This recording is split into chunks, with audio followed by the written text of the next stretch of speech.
Hello everyone, it's Cynthia with another daily tarot card of the day. Welcome, welcome. This week we're using the Sacred Geometry Oracle deck. I've got information about that in the description box below. Please know that these messages are for the collective. They are general energies of the day, whatever spirit wants to bring through. And therefore, they are timeless. So whenever you happen to find this video and you feel inspired to watch it, there's likely a message here for you. However, take what resonates and leave the rest. Tune into your own intuition, your own inner guidance, your own higher self, your own spirit guides, so that whatever card comes up, you might receive your own personal messages or insights.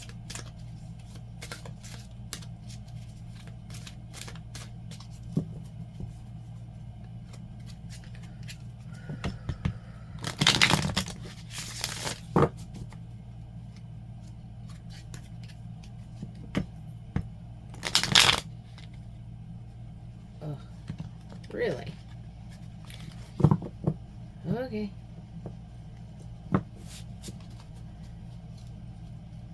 Huh.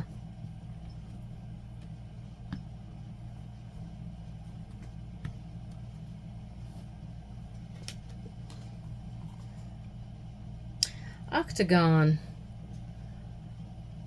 Stop. While I was shuffling, I don't know if this is relevant at all or not, but while I was shuffling, they showed me like an image of a plow. So I don't know if somebody does work outside, gardening, or if there's something going on that you might be involved in or that might be going on in your community. And of course, so there's that. Plow, work outside, work in nature, cultivating or preparing. They're used to prepare the ground before, farming, gardening, etc. So there could be something here about preparations. And with the octagon, 8-sided figure, the first thing that came to mind obviously was stop, a stop sign, right? So spirit there could be something on your plate today. You might feel like you're rushing through it, or you might feel like you're jumping on that first step without necessarily making like a minor game plan to begin with. So there could be something about slowing down, stopping, taking a minute, recentering, grounding yourself, and then taking a step, or responding, or making a plan for preparation to, engage with a thing, do a thing. I'm also seeing, so we can see it back here, but there's a couple of things when it comes to directions. So a traditional medicine wheel or wisdom wheel, generally in many cultures, has 4 quadrants for the 4 cardinal directions. And when we look at things like the Wheel of Fortune in the tarot, or like other wheel analogies for timing, in paganism we have a wheel of the year, right? The octagon is also used like for a bagua map. In feng shui, they would compass directions would use the 8-sided figure. So 8 directions. You have 4 cardinal directions, but then you have the 4 cross quarter directions. And the cross quarters, yeah. So if you have, like north, east, south, and west, but then of course you have northwest, northeast, southeast, southwest. So it's like all 8 directions. And this is what seems to be coming out. Like this, are you seeing clearly in all directions, completely around you if you were at the center? Seeing clearly in all directions before stepping forward on this path. Now, you might have a particular chosen path, and you might know that you need to step in this direction, but they're asking you to be aware of what's going on around you before you take that step in that direction.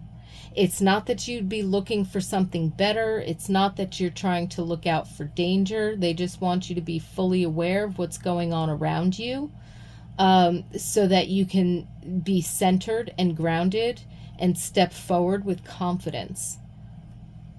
So some of you might be planners and preparers, and you get this sudden burst of energy and you create a quick plan and you go to dive right in, and Spirit's saying, stop, take a moment, make sure you're centered, make sure you're grounded, so that the step you take doesn't twist your ankle, that it's actually a solid step that you know you're moving forward on. You could feel stuck in that position. You could feel like you're being stopped or hemmed in, and you might know generally what direction you want to go in, but you could feel like, I don't know which step to take. Which one is going to take me in the direction? You know, my compass is all screwy. So they're saying, stop, become aware of what's around you. And once you take one solid step in a direction, then we will be able to guide you to the next step. Because Spirit also wants to remind you that they already know where you want to go. You know, we sit there and we hem and haw in our brains with ourselves on occasion. There are those of us who are overthinkers. There are those of us who, you know, hesitate, play small, for whatever reason. Or, you know, we might know something and be like, yes, this is right, and we do it, and then it doesn't turn out the way we expected. Or there's like another thing behind it, and we're like, wait a minute, but I did the right thing. Like I thought, you know what I'm saying? Or we do things without thinking and then have more on our plate to deal with that we didn't necessarily need to have if we had stopped and taken a moment. And some of us are really good at just dealing with that stuff, one thing after another. And some of us are like, wait a minute, is this helping me or hindering me? So it's not about so much whether or not you're right or wrong. It's about making sure that you're centered and grounded before taking that step. Make sure that it's a solid step. Like, yes, I'm confident that this is what I'm going to do. And boom, you do it, right? That's a confident, solid, sure-footed kind of a step. And even if you don't know what the next step is, until after that, it's okay. Because again, Spirit just wants you to know that they already know where you personally want to go. And they are like traffic chopper up there. You know what I mean? They're flying around bird's eye view, and they can see where's the traffic jam, what's, you know, what's where, and how to get you around it. So Spirit does that for your life the same way a traffic chopper might do that from the air for your, you know, commute time, right? So they want you to take a moment to stop and center and ground yourself before taking a step in any direction. Even if you've already made the decision, they want you to make sure that you're centered and grounded before you do it. It's not that they don't want you to do it. It's that they want you to take it from a centered and grounded place. And they want you to trust that they really do hear you. They really do know where you're going. And they would like you to trust the directions that they're giving you. They are the ultimate GPS system.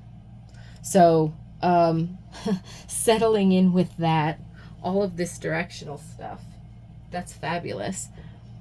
51 5 and 1. 5 is change, sometimes challenge. 1 is certain amount of unity and independence or leadership. And the 5 and the 1 adds up to a 6, which is balance of give and take and also responsibility. And if you flip it, which maybe I shouldn't, but for some reason this came up, it's number 15, and 15 in the major arcana of the tarot is the devil. And so there could be, if you're feeling constraints, limitations, or blockages, it could be because there's a chain, so to speak, that's binding you. And it's probably something that's not, it could be reflected in your outside circumstances, but it's not coming from your outside circumstances. They want you, one of the reasons why you might be called to stop, take a deep breath, make sure that you're centered and grounded before you go ahead and take step 1, is because there could be something that you need to tweak in your mindset so that when you take this step, you're not getting more of what you don't want, if that makes sense. And this would be something that you're already working on or already know about. Like you've already been practicing. You put something in place. So if I take this step, you know, I'm expecting a different result. It's not that you shouldn't take that step, it's how you take that step. So again, centered, grounded, make sure that you feel confident in just putting your foot down in that first step. But there could be something niggling at you in the back of your mind, and it's not like Spirit wants you to dwell on it. They just want you to recognize that it's there and be able to set it aside so that it's not informing that step that you take.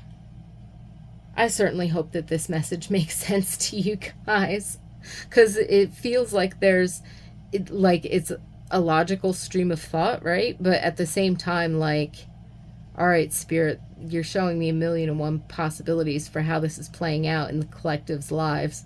And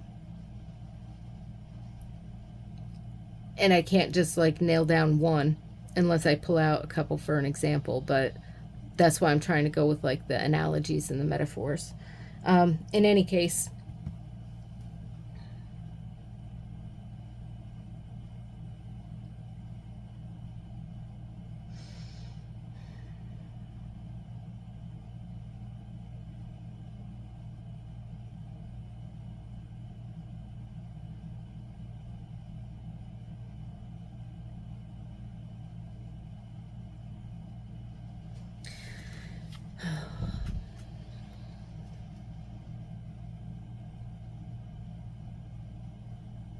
so with plenty of awareness of what's around you and self-awareness of what's within you, being able to be aware of what's in any direction as you take a step in a direction, center yourself, ground yourself, and step forward with confidence.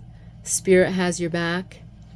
Make sure you're connected, and that you trust that your connection to your higher self, to your inner guidance, to your wisdom, to Spirit, recognizing that they're operating through you and that you can make your way forward. And with that, I wish you peace and blessings for a very beautiful, beautiful day. Thank you so much for joining me, and I look forward to seeing you tomorrow.